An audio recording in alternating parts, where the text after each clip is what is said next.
The red dust of planet Kepler swirled around Sergeant David Kane's boots as he led his team through the rocky canyon. 3 years he'd been stationed on this forgotten world, and still the alien landscape amazed him. Purple crystals jutted from, cliff faces like frozen lightning, and the twin suns cast everything in an orange glow that made even the smallest rocks look magical. "Sir, we've got something here," called out Private Rodriguez from up ahead. His voice carried a mix of excitement and nervousness that made David quicken his pace. What they found changed everything. Hidden beneath a ledge of black stone was an entrance. Not natural, not human-made, but something else entirely. The walls seemed to pulse with a soft blue light, like a heartbeat made of electricity. David had seen plenty of alien ruins during his military service, but this felt different. This felt alive. "Command, this is Delta Team." David spoke into his radio. "We found what appears to be an active alien structure, requesting permission to investigate." Static crackled back. "Permission granted, Sergeant. Proceed with caution."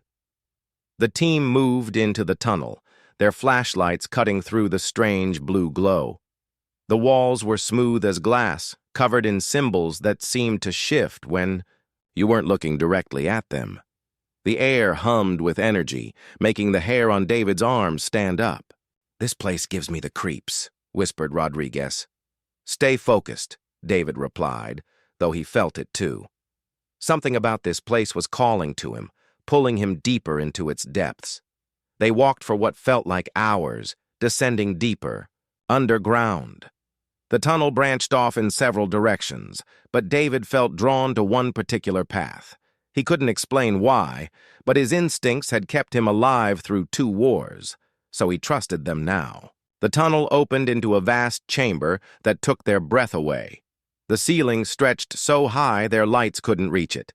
Strange machines lined the walls, their purpose unknown, but their alien origin undeniable.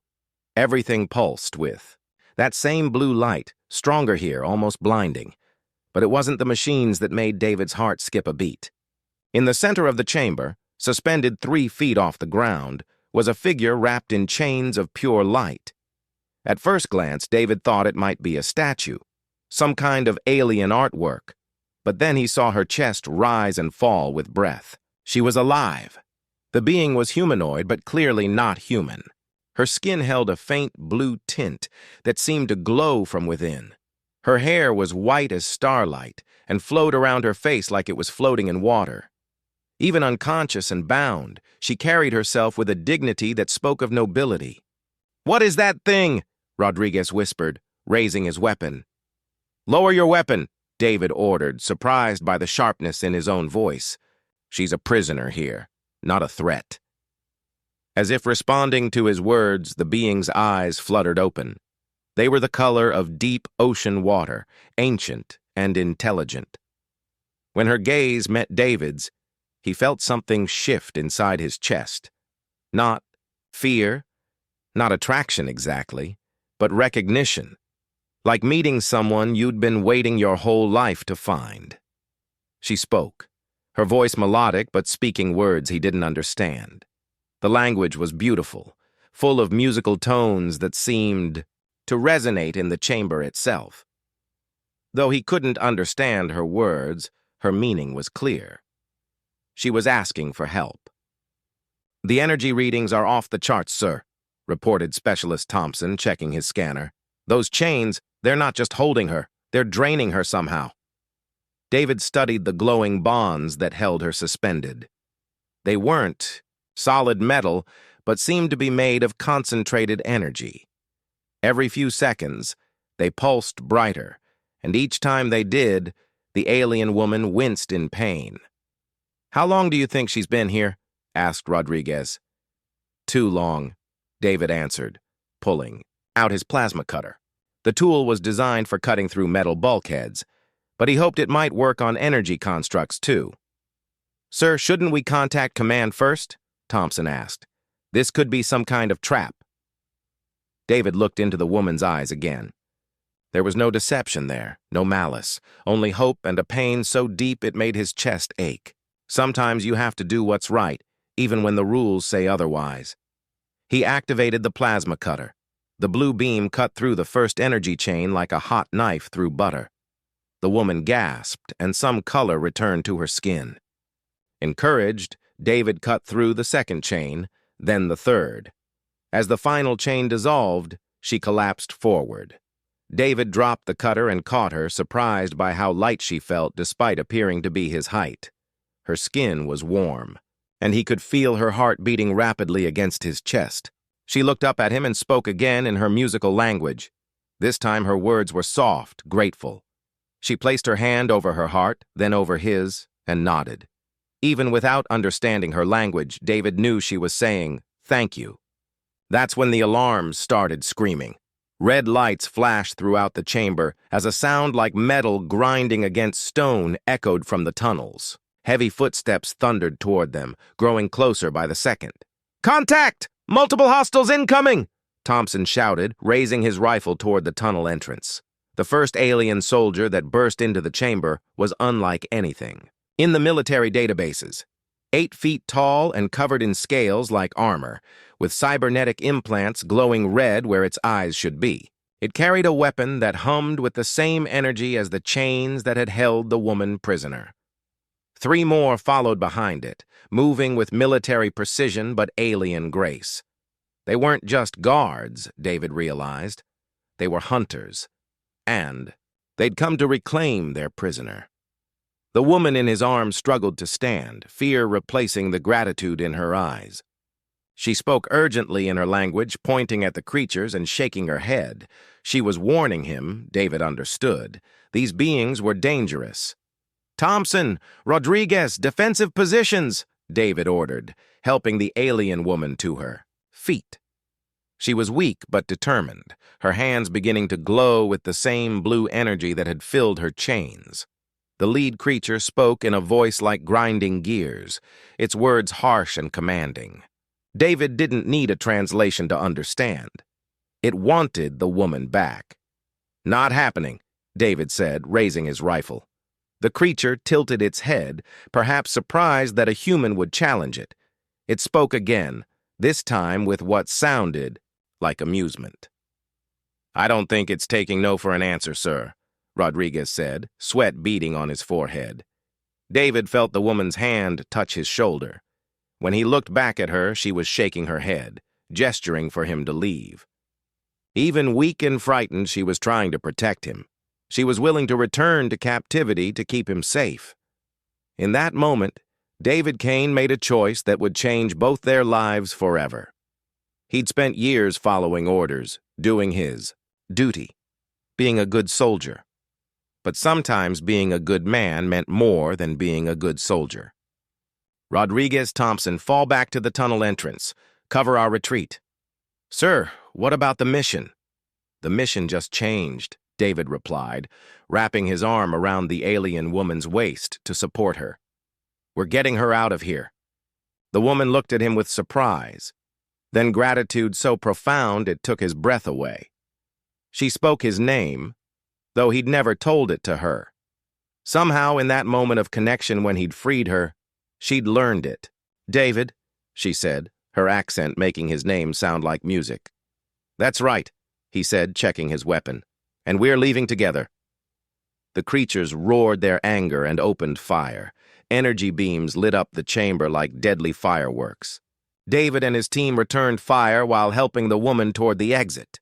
She was getting stronger with each step, the blue glow around her hands growing brighter. As they reached the tunnel, she turned and raised her hands toward their pursuers. Light erupted from her palms, not as a weapon, but as a barrier, sealing the tunnel behind them with a wall of crystalline energy. "That should buy us some time," David said, impressed despite the chaos. The woman smiled at him, the first real smile he'd seen from her. In that smile, he saw strength, intelligence, and something else. Recognition. Like him, she felt the connection. Between them, the sense that this meeting was meant to happen. They ran through the tunnels together, his team covering their retreat, while she used her abilities to light their way and block passages behind them.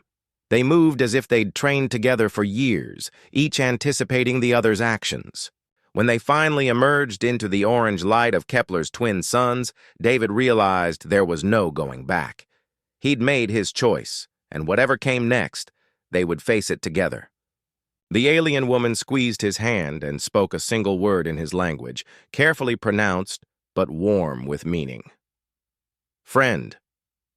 David squeezed back and nodded. Friends. Neither of them knew that this was just the beginning of something that would change not just their lives, but the fate of entire worlds. All they knew was that sometimes, when you free someone else, you discover your own freedom in the process.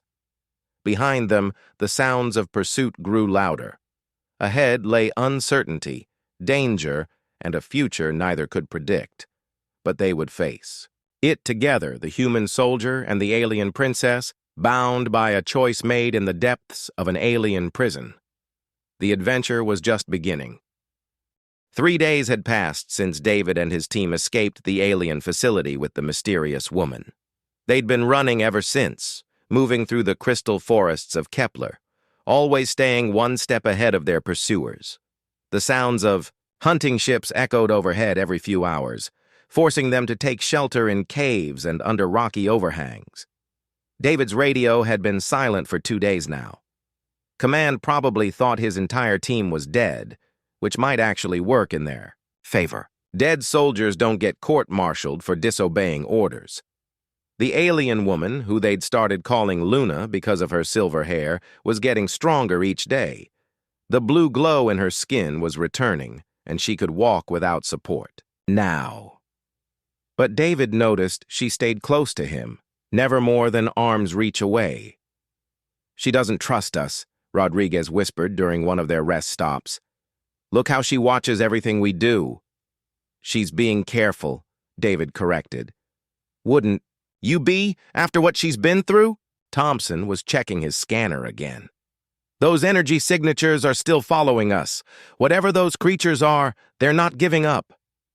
David looked over at Luna, who was sitting on a fallen crystal log, staring at the purple sky. She'd been trying to teach them words from her language, pointing at objects and repeating their names with endless patience. In return, they'd been teaching her human words. Her progress was remarkable, almost like she was absorbing the language directly from their minds. "Water," she said carefully, pointing to David's canteen. "That's right," he smiled. "Water." She smiled back, and David felt that strange warmth in his chest again. It happened every time she looked at him directly, like a small sun lighting up inside his ribs. That evening they made camp in a grove of singing crystals. The formations actually made music when the wind passed through them, creating haunting melodies that seemed to calm Luna's nerves. She sat close to the small fire they'd built, teaching David the names of constellations in her language. "Veltar," she said, pointing to a cluster of bright stars. "Home." "Your home?" David asked. Luna's expression grew sad. She nodded, then shook her head, then made a gesture like something breaking apart. David understood. Her home was gone, destroyed or conquered by the creatures that had held her prisoner. "I'm sorry," he said softly.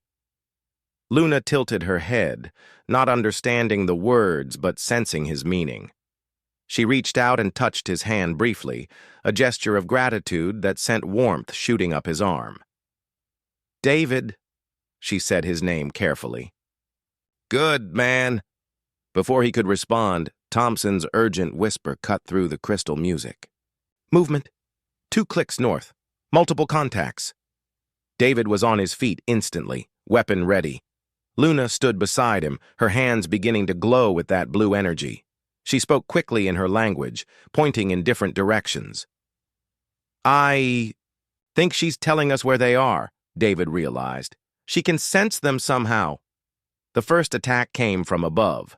One of the scaled hunters dropped from a crystal formation like a metallic spider, its red cybernetic eyes locked on Luna. David's rifle barked 3 times, the plasma bolts sending the creature tumbling backward. More appeared from the forest, moving with that same alien grace David remembered from the facility. But this time, Luna wasn't weak and helpless. Blue energy crackled around her hands as she gestured toward the attackers. What happened next amazed David. He found himself moving before he consciously decided to, dodging left just as an energy beam seared the air where his head had been. It was like Luna had warned him, but not with words. The warning had come directly into his mind. "Behind you!" Her voice echoed in his thoughts, and he spun around to block another attack. Working together, they moved through the battle like dancers who'd rehearsed for years.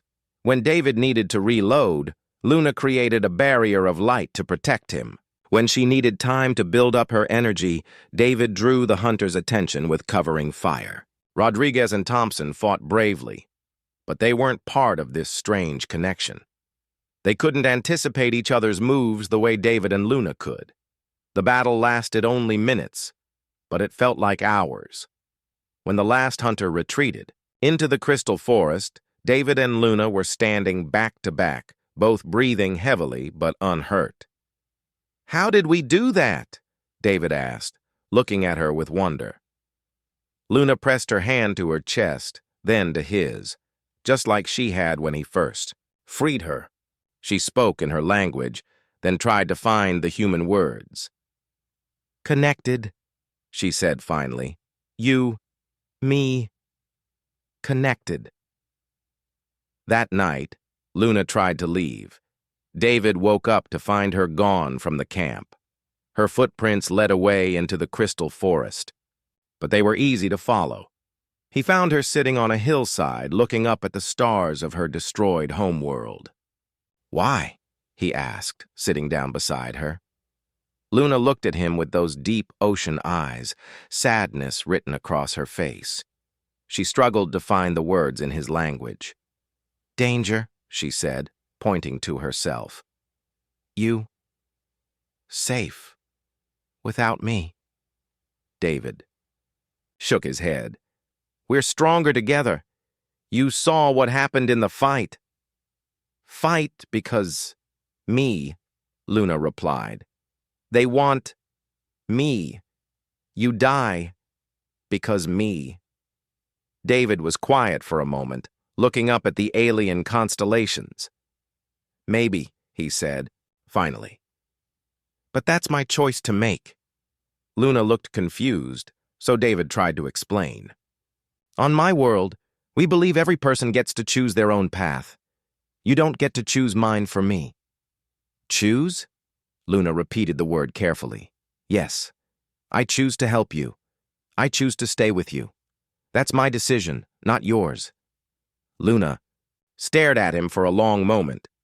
In her culture, David would later learn, the concept of individual choice was foreign. People were born into roles and fulfilled their duties without question. The idea that someone could simply decide to change their fate was revolutionary. "You choose? Stay with me?" she asked. "I choose to stay with you," David confirmed. Something shifted in Luna's expression. She spoke several words in her language, formal and ritualistic.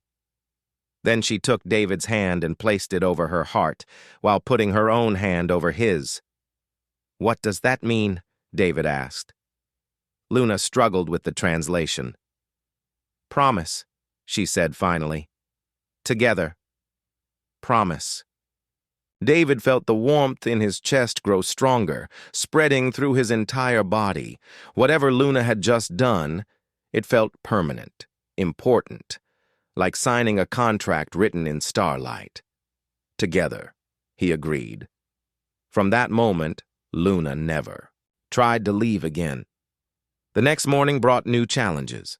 Thompson's scanner picked up massive energy signatures approaching from orbit. Not the hunters this time, but something much larger. "Ships," Luna said, recognizing the readings. "My people. And yours." Through his binoculars, David could see the approaching vessels. Human military cruisers and alien ships that gleamed like living metal. Both sides were looking for them now, and David had a sinking feeling that neither group was coming to help. "What do we do now?" Rodriguez asked. David looked at Luna, who squeezed his hand reassuringly. The connection between them pulsed with shared determination. "We run," David said, "and we figure out how to survive when everyone wants to tear us apart." Luna nodded, understanding more than just his words. She was learning to read his thoughts, his emotions, his intentions, and he was beginning to sense hers in return. As they packed up their camp and prepared to move deeper into the crystal wilderness, David realized their real journey was just beginning. They'd formed something new, something unprecedented, a bond between two different species, two different worlds, two hearts that had chosen to beat in rhythm. The ships grew larger in the sky and the hunt intensified, but David and Luna faced it together, connected by something stronger than chains of energy.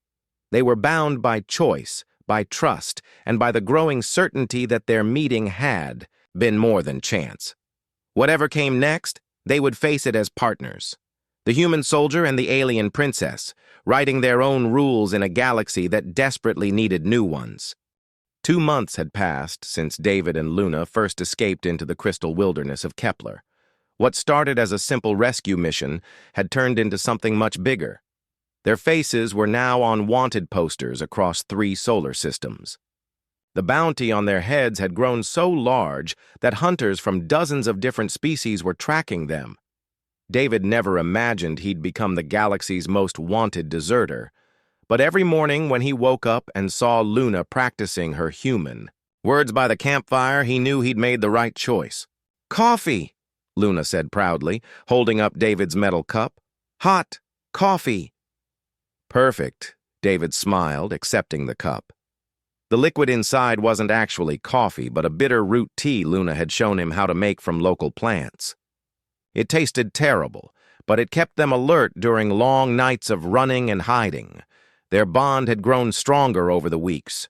David could now sense Luna's emotions like colors in his mind. When she was happy, he felt warm yellow sunshine. When she was worried, cool blue waves washed over his thoughts. And when danger was near, sharp red lightning crackled through their connection. Right now, that lightning was flickering. "Trouble coming," Luna whispered, her enhanced senses picking up something David's human ears couldn't detect yet. Thompson looked up from cleaning his rifle. "How much trouble?" The answer came in the form of 3 different ships descending from the purple sky. David recognized the sleek gray hull of a human military cruiser, but the other 2 vessels were alien designs he'd never seen before. "Bounty hunters," Rodriguez cursed under his breath. Word must be spreading. Through their mental link, David felt Luna's fear spike. Not fear for herself, but terror that he would be hurt because of her. The emotion was so strong it made his chest ache. "We move now," David ordered. But it was already too late. The first ship landed in a clearing 50 meters away. The ramp dropped, and out stepped Colonel Harrison, David's former commanding officer. Behind him marched a full squad of human soldiers, their weapons raised but not quite pointed at David's group. "Sergeant Kane," Harrison called out in his gravelly voice, "stand down and surrender the alien." David stepped protectively in front of Luna, his rifle ready. "Not happening, sir." "Son, you're throwing away a good career for something you don't understand. That creature has done something to your mind. Our scientists can fix it. But you need to come in voluntarily." "She's not a creature," David replied firmly. "Her name is Luna, and she's under my protection." Harrison's face hardened. "That's not a request, Sergeant." Before anyone could move, the second ship landed on their right flank. This one was built like a predator, all sharp angles and weapon ports. The beings that emerged were professional soldiers from the Kythera system, known throughout the galaxy as the best mercenaries money could buy. Their leader was a tall, 4-armed warrior with skin like polished chrome. When he spoke, his voice came through a translator device that made him sound like grinding metal. The female belongs to our employers. Surrender her, and we will allow the humans to leave. Getting crowded in here, Thompson muttered. The third ship completed the triangle landing behind them. This vessel looked like it had been grown rather than built, its organic curves pulsing with bioluminescent patterns. The hunters that emerged were the same scaled beings who had held Luna prisoner, but these wore different armor and symbols. Their commander spoke in that harsh, grinding language David remembered from the facility. Luna translated in a whisper. "He says I am property of the Vorthak Empire. Anyone who interferes will be destroyed." David found himself surrounded by 3 different groups, all wanting the same thing. The irony wasn't lost on him. 2 months ago, he'd been a simple soldier following orders. Now he was the center of a 3-way standoff that could spark an interstellar incident.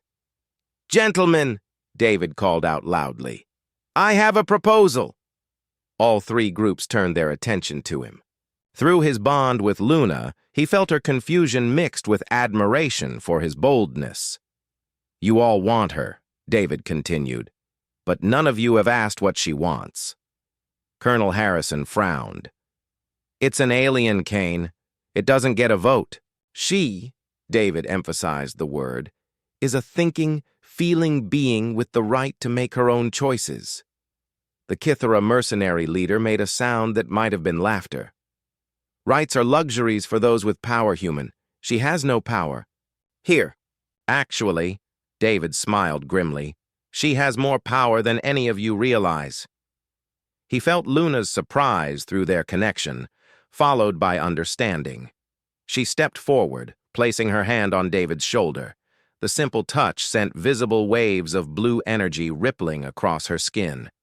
"I choose," Luna said clearly in Standard, her pronunciation nearly perfect now. "I choose David. I choose freedom." "You see?" David addressed all 3 groups. "She's made her choice." "Choices made under alien influence don't count," Harrison argued. "She's obviously using some kind of mind control on you." That's when Luna did something that surprised everyone, including David. She laughed. The sound was like crystal chimes in a gentle breeze, beautiful and completely human in its emotion. She'd learned laughter from watching David and his team over the past 2 months. "Mind control?" she repeated, her accent making the words sound exotic. "You think I control him?" She gestured to David, and everyone could see the obvious affection between them.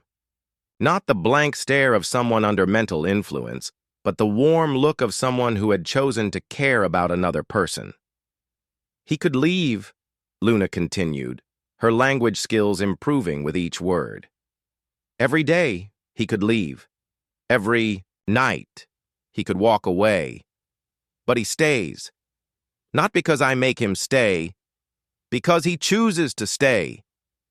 The Vorthak commander snarled something in his language and raised his weapon. That was the moment everything went wrong.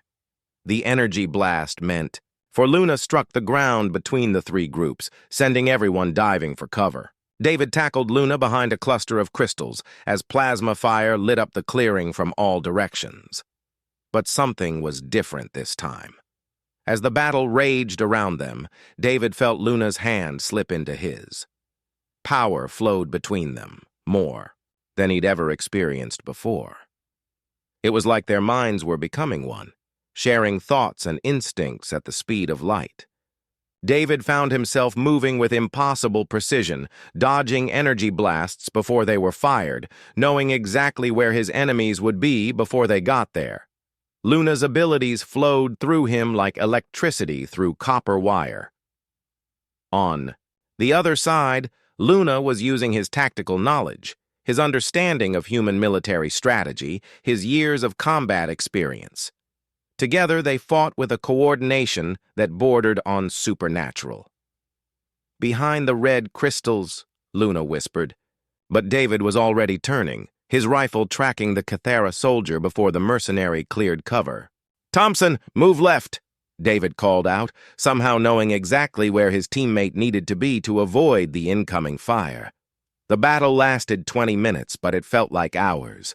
When the smoke finally cleared, all three groups had retreated, to their ships, regrouping and calling for reinforcements. David and Luna stood in the center of the clearing, breathing heavily but unharmed. Around them, the crystal formations had been shattered by weapons fire, their singing voices reduced to whispers. "What just happened?" Rodriguez asked, staring at them with something close to awe. David looked at Luna, seeing his own amazement reflected in her ocean-blue eyes. They'd connected before, shared thoughts and feelings. But this had been something entirely different. For those 20 minutes, they hadn't been two separate beings working together. They'd been something new, something unprecedented. "We became something more," Luna said softly, her hand still linked with David's. Through their bond, David felt a new certainty settling into place. Whatever they were becoming, it was bigger than just the two of them. The way they'd fought together, the precision and power they'd shared, it was like nothing anyone had ever seen before. "Sir," Thompson's voice was urgent.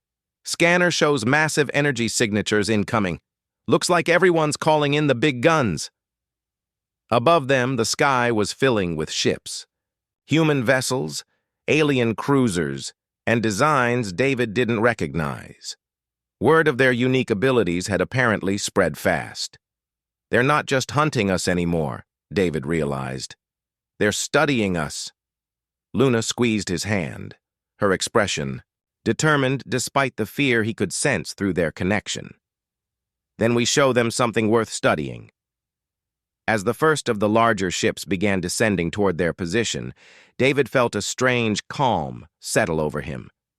2 months ago, he'd been a simple soldier following simple orders. Now he was part of something that might change the entire galaxy. The hunt was intensifying, but so were they, and David was beginning to suspect that maybe, just maybe, they were exactly what the universe needed. The real test was just beginning. David woke up in a place he didn't recognize. The last thing he remembered was the explosion of energy when Luna's emotions had overwhelmed her during the three-way battle. Now he found himself lying on soft grass under a canopy of silver trees that hummed with gentle music. "You're awake?" Luna's voice came from beside him, filled with relief. David sat up slowly, his head spinning. They were in a hidden valley he'd never seen before, surrounded by crystal formations that pulsed with warm, healing light. The air itself seemed to shimmer with energy. "How long was I out?" he asked. 3 days, Luna replied, and David could hear the worry she'd carried in those simple words. I thought I might have hurt you when our minds connected so strongly." David looked at her carefully. Something was different about Luna now.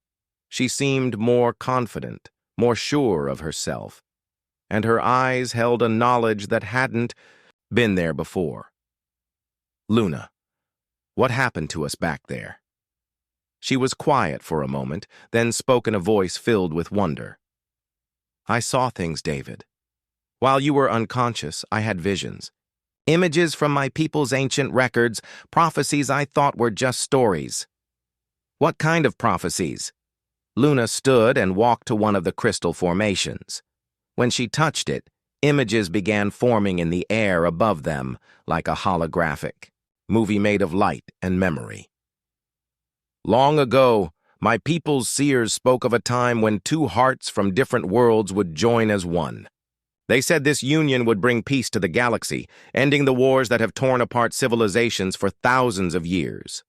The images showed ancient Zephyrian temples, with robed figures studying star charts and writing in books that glowed with their own inner light. David watched, fascinated as the story unfolded in the crystal's memory. The prophecy said that when the chosen ones bonded, they would create a new kind of consciousness. One that could understand all species, speak to all hearts, and bridge the gaps that have kept us fighting each other. "And you think that's us?" David asked, though deep down he already knew the answer. The way they'd fought together, the perfect coordination, the way they could share thoughts and feelings across the bond between them. "I know it's us," Luna replied.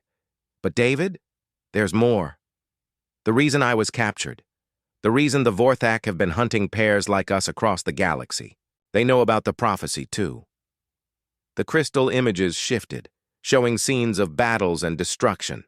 David saw Vorthak ships attacking peaceful worlds, saw other beings who looked like they might have been bonded pairs being dragged away, in chains. "They've been preventing it," Luna continued. "Every time two species begin to form these kinds of bonds, the Vorthak interfere. They profit from the galaxy's conflicts. Peace would destroy their power." David felt a chill run down his spine.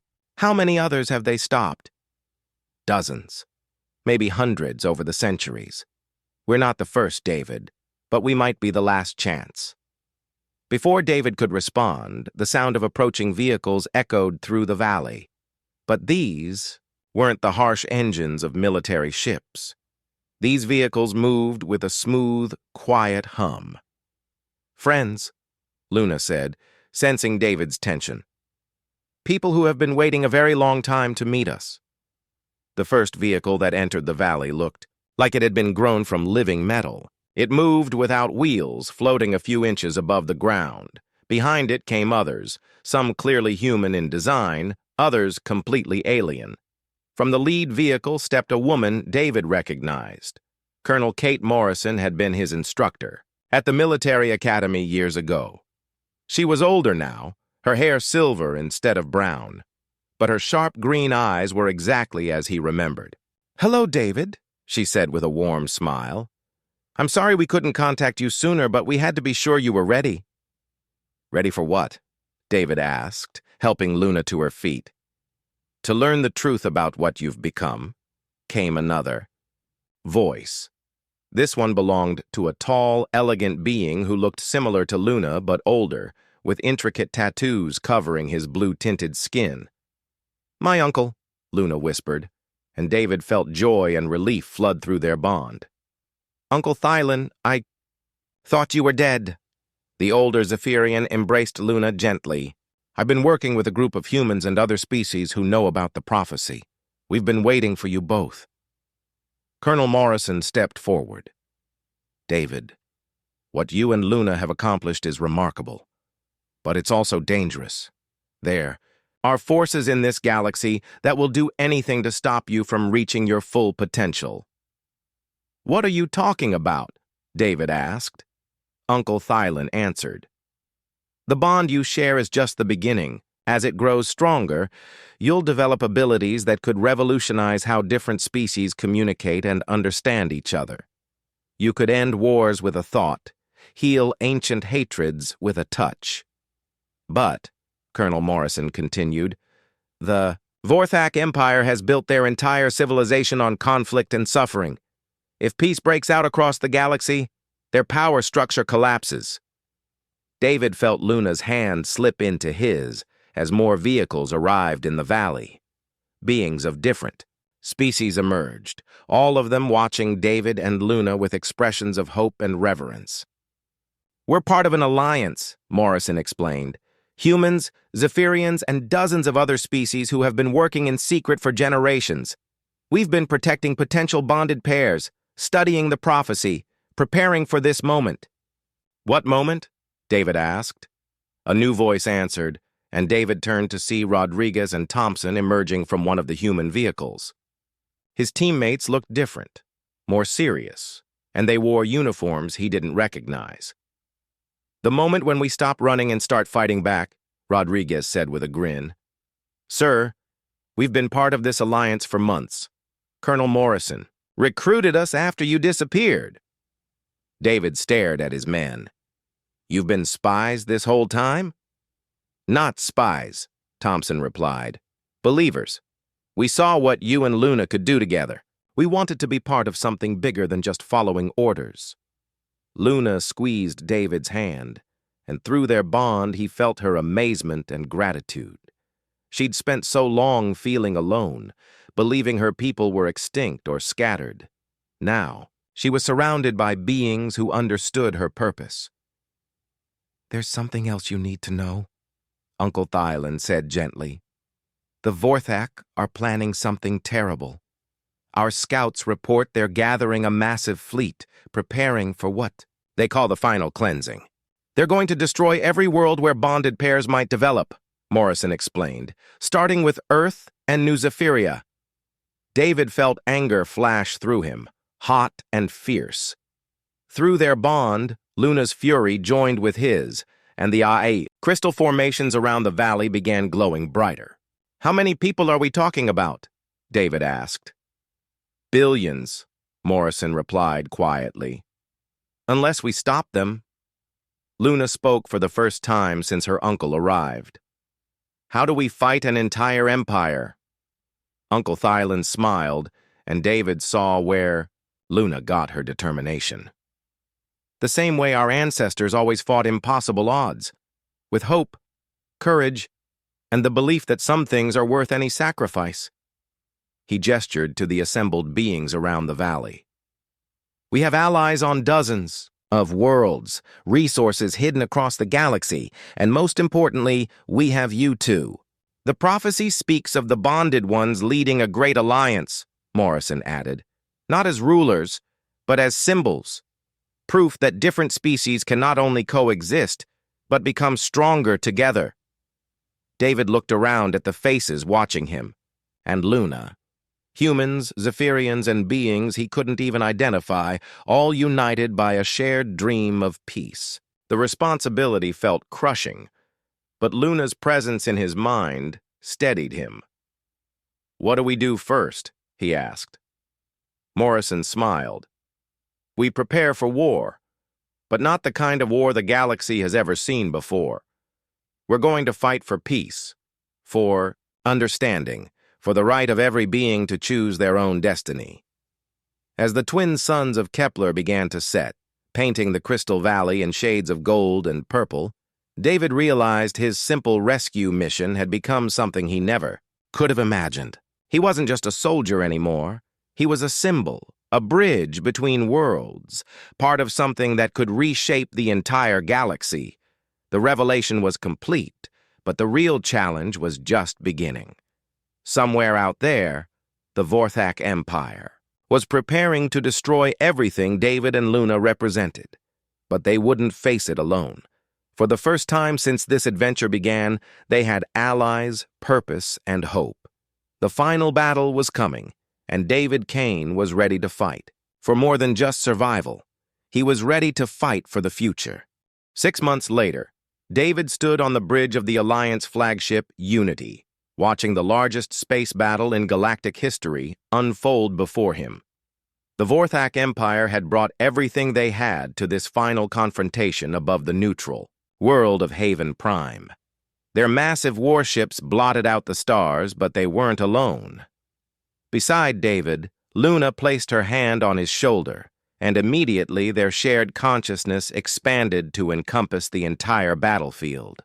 Through their bond, they could sense every ship, every pilot, every heartbeat in the vast conflict surrounding them. Ready? She asked, though she already knew his answer through their connection.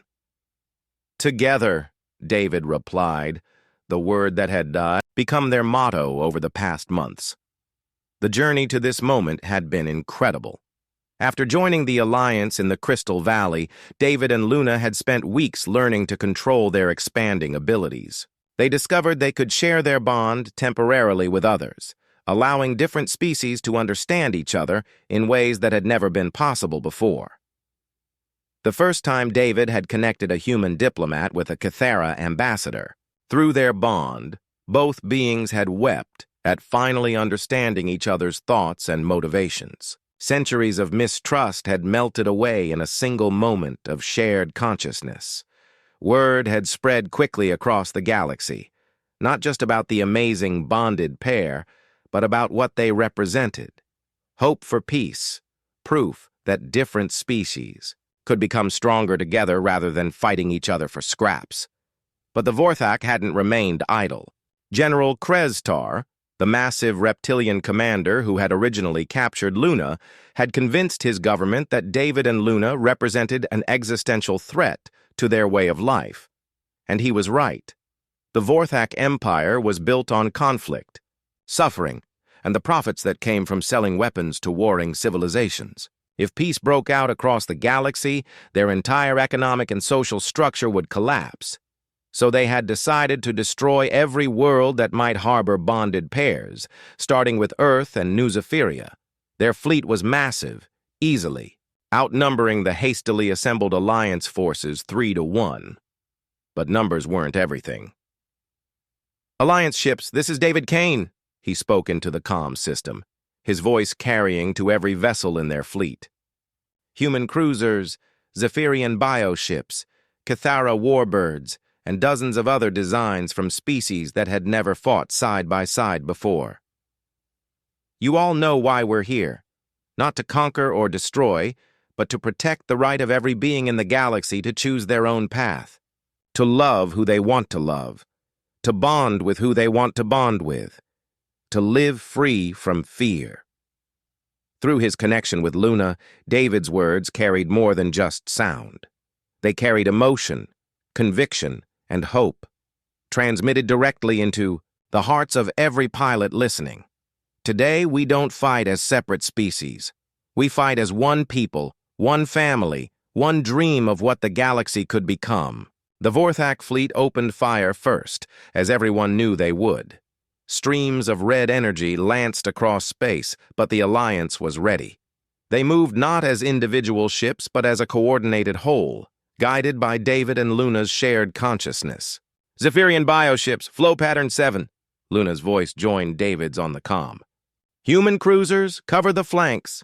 Cathara warbirds, strike formation Alpha." It was like conducting a symphony made of starships and plasma fire. Every captain, every pilot, every gunner could feel their place in the larger pattern through the bond David and Luna shared with the fleet. The battle raged for hours, but it became clear that something unprecedented was happening. Ships that should have been destroyed by superior numbers were dancing through enemy fire with impossible grace. Pilots who had never worked together before were coordinating like they'd trained together for years. General Krestar's voice boomed across the comm channels, speaking in the harsh Vorthak language that David had learned to understand during their months of preparation. "This ends now, bonded ones. You think your connection makes you strong? Let me show you the power of true unity." The largest Vorthak ship, a massive dreadnought called the Inevitable, moved toward the Alliance flagship, its weapons charged, with energy that made the surrounding space shimmer with heat distortion. "He's going to try to destroy us directly," Luna said, her face pale but determined. "Then we show him what we've really learned," David replied. They'd discovered something during their training that even Uncle Thylan and Colonel Morrison hadn't expected. Their bond wasn't limited to just the two of them, or even to temporary connections with others. Under extreme stress, they could extend their consciousness to encompass entire groups, creating a network of shared thought and purpose. David and Luna joined hands in the center of the bridge and opened their minds completely. The effect was immediate and stunning. Every person on every Alliance ship suddenly felt the presence of every other person in the fleet. Human emotions mixed with Zephyrian wisdom, Cathara precision blended with a dozen other species' unique perspectives. For the first time in galactic history, thousands of beings from different worlds thought and acted as one. The Alliance fleet moved like a living thing, flowing around the Vorthak attacks with impossible coordination. But more than that, they began transmitting something the Vorthak had never experienced before: understanding, compassion, the overwhelming realization that every being in the galaxy wanted the same basic things: safety for their families, hope for their children, and the chance to live free from fear. Even the Vorthak soldiers began to feel it.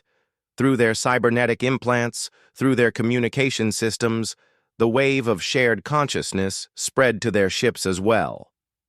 David felt the moment when it happened. A Vorthak gunner on one of the smaller ships suddenly understood that the Zephyrian pilot he was targeting had children waiting at home, just like he did. The gunner hesitated, then deliberately missed his shot. Then another, and another. Across the battlefield, Vorthak soldiers began laying down their weapons as they experienced, for the first time in their lives, genuine empathy for other beings. General Krestar screamed orders in his harsh language, but his own crew was looking at him with new understanding. They saw not a powerful leader, but a being consumed by fear and hatred, desperately clinging to a system that had brought nothing but suffering to the galaxy. "It's working," Luna whispered, tears streaming down her face as she felt the wave of peace spreading through the fleet. But Krestar wasn't finished. In a final act of desperation, he activated the inevitable self-destruct sequence, intending to take as many Alliance ships with him as possible. "All ships withdraw," David ordered, but he knew there wasn't enough time. The explosion would consume half the fleet. That's when something beautiful happened. The Vorthak crew members who had experienced the shared consciousness made their own choice. Led by a young soldier named Vexatal, they overwhelmed their general and shut down the self-destruct with seconds to spare. The battle was over, but more importantly, the war was over. In the weeks that followed, David and Luna found themselves at the center of the greatest transformation in galactic history. The Vorthak Empire dissolved as its citizens chose freedom over oppression. Worlds that had been enemies for centuries began working together. The weapons factories were converted to build hospitals and schools instead of warships. David stood in the garden behind their new home on Haven Prime, watching Luna teach a group of children from 6 different species how to share their thoughts and feelings safely. The youngsters giggled as they experienced what it was like to see through each other's eyes, to understand each other's hopes and dreams. "No more wars?" asked a small human girl with bright red hair. "No more wars," Luna promised, ruffling the child's hair with gentle affection. That evening, as the twin moons of Haven Prime rose over their peaceful world, David and Luna sat together on their favorite hill, watching the stars that no longer held the threat of conflict. "Do you ever regret it?" Luna asked. "Giving up your simple soldier's life for all this responsibility?" David considered the question seriously. Their bond had grown so strong over the past year that they could barely exist as separate beings anymore. They shared everything: thoughts, emotions, dreams, fears. It would have been overwhelming if it wasn't so perfectly right. "Never," he said finally. "That day I found you in chains, I thought I was just saving one person. I didn't know I was saving everyone." Luna smiled and leaned against his shoulder. "The prophecy said the bonded ones would bring peace to the galaxy, but it never said how long that peace would last." "Then we'll just have to make sure it lasts forever," David replied. Above them, the stars twinkled peacefully in a galaxy finally free from the fear of war. Children of every species could now look up at those same stars and dream of friendship rather than conflict, of exploration rather than conquest, of love rather than hatred. The alien princess had refused to leave the human soldier's side after he freed her from chains. In the end, they had freed the entire galaxy from the chains of endless conflict. Their love story had become everyone's story, and the future had never looked brighter.